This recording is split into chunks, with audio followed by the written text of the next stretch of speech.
Thiago, você tá no Música Curiosa e hoje em dia a gente sabe a importância que tem uma capa de disco ou um banner de um single. E sabe também que existem aquelas capas lá de décadas atrás que marcaram tanto o mundo da música, que são muito conhecidas e até mesmo valiosas por conta de toda a sua importância. Porém, você sabia que o negócio das capas de disco não começaram junto com o surgimento dos discos em si, sendo ideia da cabeça de uma única pessoa? Caso não saiba, eu quero saber um pouquinho mais sobre isso, fica aí que eu já conto.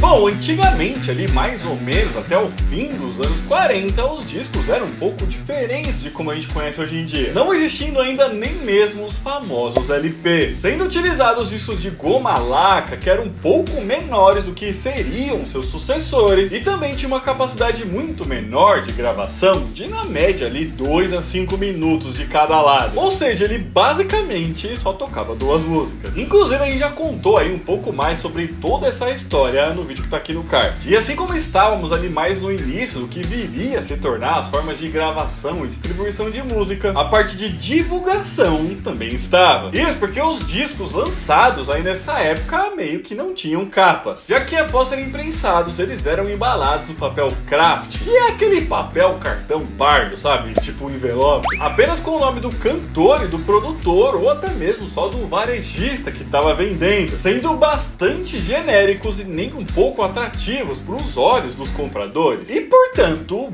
bem descartáveis. Porém, por volta ali dos anos 20, a indústria já vinha pensando em uma nova forma de aumentar as vendas dos discos. E assim eles passaram a lançar os chamados record álbuns ou álbuns de discos. Eles eram uma espécie de livros encadernados ali com um couro sintético e com alguns espaços vazios para que os discos fossem guardados dentro, sendo bem semelhante a um álbum de fotos mesmo, só que ao invés de colocar foto, você colocava disco. Inclusive, uma curiosidade aqui é que a partir disso que os discos também passaram a ser chamados de álbuns. Assim, esses álbuns de disco ofereciam mais proteção aos discos e os deixava ali mais atrativos e colecionáveis até. Com essa ideia se expandindo nos anos 30, com as gravadoras até mesmo lançando álbuns pré-montados, que poderiam ter gravações ali de um mesmo artista ou de um mesmo gênero, ou até mesmo uma compilação de sucesso. Porém, ainda assim, o efeito disso não foi tão grande, já que apesar de ter sido uma ideia inovadora, todas as coleções meio que pareciam iguais e ofereciam muito pouco visualmente para que os consumidores pudessem diferenciar uma da outra. Ou seja, mesmo essas coleções meio que tendo uma capa, ainda assim as capas eram muito parecidas uma com a outra. Mas é nessa mesma década, um pouquinho mais pro final dela, que isso começa a mudar e é criada a primeira dessas capas mais modernas, como é feito até hoje em dia. No ano de 1939, um jovem desenhista norte-americano chamado Alexander Steinweiss, ou Alex Steinweiss, como ficou mais conhecido, tinha apenas 22 anos de idade quando teve uma grande ideia. Nessa época ele trabalhava criando displays e peças publicitárias para divulgação de discos em lojas, até que ele teve a ideia de transformar o próprio disco também em um display de publicidade, colocando elementos para que a capa do disco chamasse a atenção do público e assim fosse vendido. Porém, ele não trabalhava em nenhum lugar que ele pudesse ou tivesse a oportunidade de fazer isso. Assim, ele procurou uma das grandes gravadoras da época, que também era uma das mais antigas do mundo, que era a Columbia Records, e conseguiu marcar uma reunião com os diretores dela. Outros tempos, né? Mas ele não procurou a Columbia Records à toa, já que ele entendeu que esse era o melhor momento para mostrar essa ideia a eles. Isso porque a gravadora tinha acabado de ser comprada pela CBS, que era uma outra gravadora e que hoje em dia até é emissora de TV, e percebeu que seus executivos estavam em busca de uma grande novidade para a indústria. Assim, a reunião aconteceu e ele conseguiu convencer o alto escalão da gravadora de que cada disco deveria ser tratado individualmente, não de forma genérica como era feito até aquele momento, e para isso cada disco deveria ter uma capa exclusiva para trazer mais personalidade, chamando assim a atenção do público. Ele chegou até mesmo a levar algumas amostras da sua ideia, mostrando desenhos desenhos feitos por ele mesmo do que poderiam ser capas de discos que já haviam sido lançados, somente como exemplos mesmo, mostrando também como os desenhos poderiam ser uma espécie de amostra do que seriam as músicas gravadas no disco. E foi assim que ao final da reunião o Alex Steinvay saiu empregado pela Columbia Records como o primeiro diretor de arte da história de uma companhia de disco. Porém, como eu disse, as amostras levadas por ele eram apenas exemplos, então elas não foram lançadas. Mas agora estávamos cada vez mais perto de conhecer a primeira capa de disco da história. Mas pessoal, rapidinho antes de chegar nessa parte, se você estiver gostando desse vídeo, já deixa o joinha aqui embaixo que ajuda muito a gente. Se inscreve no canal, porque toda semana a gente lança mais vídeo assim. E se você quiser e puder ajudar a gente um pouquinho mais, é só clicar aqui embaixo no botão do Seja Membro, beleza? Bom, então agora como diretor de arte da Columbia Records, Alex tinha que começar a colocar sua ideia em prática. E curiosamente, a primeira capa de disco já feita, diferente ali do que ele tinha levado para os diretores da gravadora, não foi um desenho, mas sim uma foto. Foi nesse mesmo ano de 1939 que ele teve a inspiração ali para aquilo que seria sua primeira capa de disco. Assim, rapidamente ele chamou um fotógrafo e foram até o West 45th Street lá em Nova York, mais especificamente em frente ao famoso Teatro Imperial, e ao olharem para ele entenderam que aquela era a cena perfeita. Então Alex foi falar com o dono do teatro e o convenceu ali a mudar bem rapidinho só para tirar uma foto o letreiro que divulgava ali qual seria a próxima atração da noite para Smash Song Hits by Rodgers and Hart, e ainda na lateral escreveu Orky Under Richie Rodgers. Então, com tudo pronto, o fotógrafo tirou a foto e capturou a imagem daquela que seria a primeira capa de disco da história, que foi justamente o Smash Song Hits by Rodgers and Hart, lançado pelo Richard Rodgers junto com a Orquestra Imperial e lançado no ano seguinte, em 1940. I took one look at you,